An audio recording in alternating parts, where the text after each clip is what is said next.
Hey guys, it's Mr. Elting back again. I'm going to show you here how to factor a polynomial with a leading coefficient. So what happens if you have a number in front of that leading variable?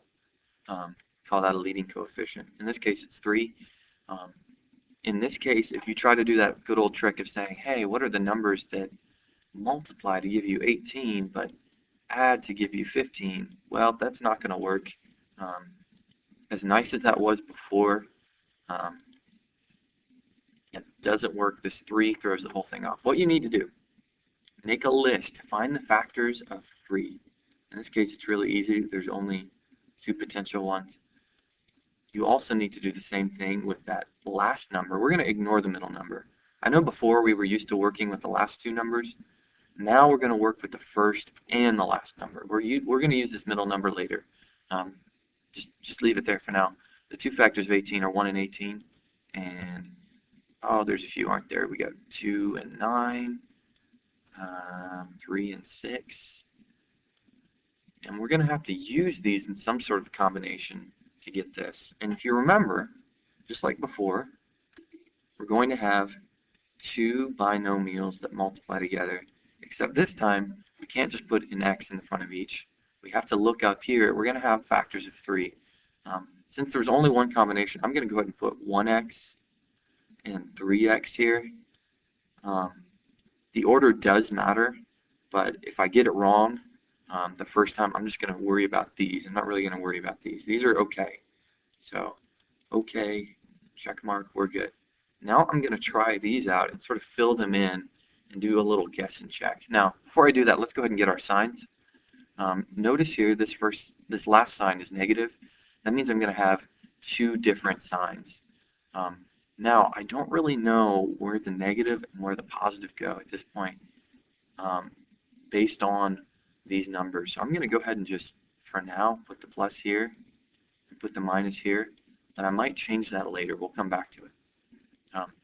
Going back to our numbers, we're just going to plug some things in. Let's go ahead and plug in 18 and 1 just because it's up there first.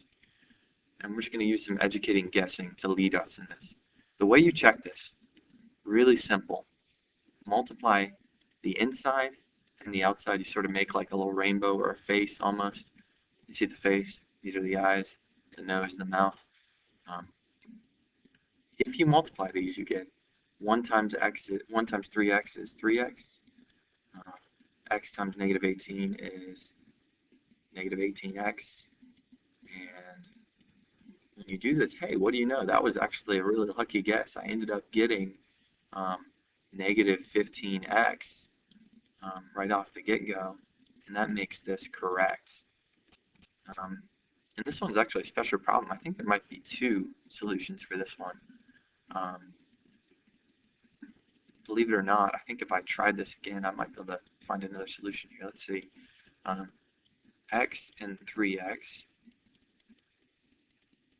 And this time I'm going to use negative 3 and negative 6, maybe.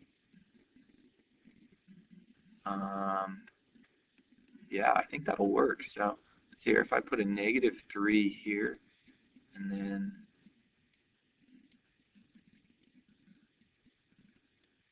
plus 6 here, and that doesn't quite work. When I check this, check it out.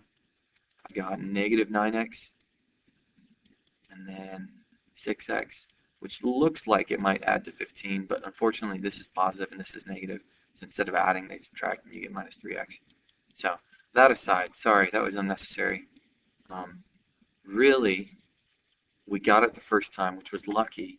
If we didn't, we would have just either switched the 1 and the 18 around. We would have picked the 9 and the 2, or the 2 and the 9. You switch around the order, you figure it out until you get these 2 terms to add to that middle number. And that middle number, if you look back, was minus 15, and I got minus 15. Which, by the way, there should be an x here. That's my fault. But based on what we did here, this would be our answer. X plus 1 times 3x minus 18. If you have any questions on what I did here, feel free to ask in class or check back later for another video.